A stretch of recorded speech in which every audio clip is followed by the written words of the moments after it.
Que reste-t-il encore à découvrir sur l'affaire Epstein ? De nouveaux documents vont être publiés par l'administration Trump dans le prochain mois. Voici ce que l'on sait aujourd'hui. Jeffrey Epstein travaillait dans la gestion de fortune à partir des années 1980.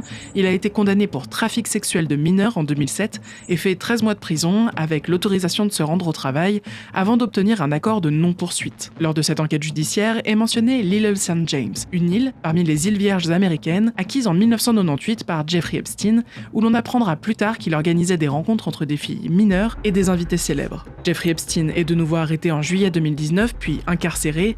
Il est retrouvé mort par pendaison dans sa cellule à New York le 10 août 2019.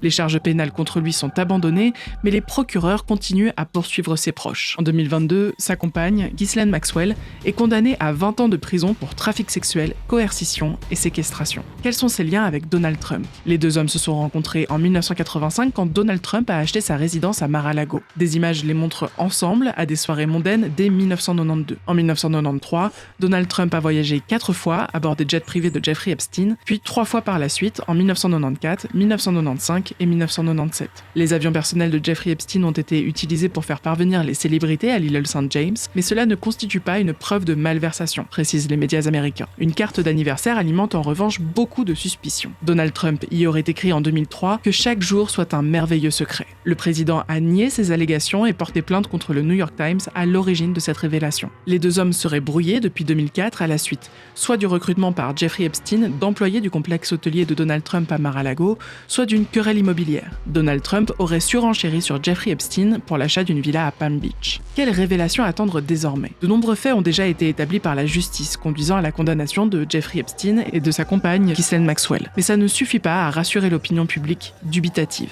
Dès 2017, avec la mouvance QAnon aux États-Unis, déjà il y avait cette idée d'élite pédosataniste. Toutes ces théories qui tournent autour d'une sexualité dépravée de la part des élites internationales. Trump lui-même, peu avant son deuxième mandat, durant la campagne électorale, a soufflé sur ces braises-là parce qu'il savait que ça entrer en résonance avec sa base, et aujourd'hui il a du mal à contrôler ce monstre que lui-même a participé à créer. Donald Trump avait promis de révéler toutes les preuves en possession de la justice américaine une fois réélu. Une première phase des dossiers Epstein a été déclassifiée en février 2025. Mais en mai, la procureure générale Pam Bondi informe Donald Trump que son nom figure dans des documents du FBI. Même d'anciens alliés du président américain ont fini par faire pression pour la publication de nouveaux documents, ce qui l'a conduit à débloquer la procédure, sans aucune garantie néanmoins de révélation d'informations véritablement compromettantes.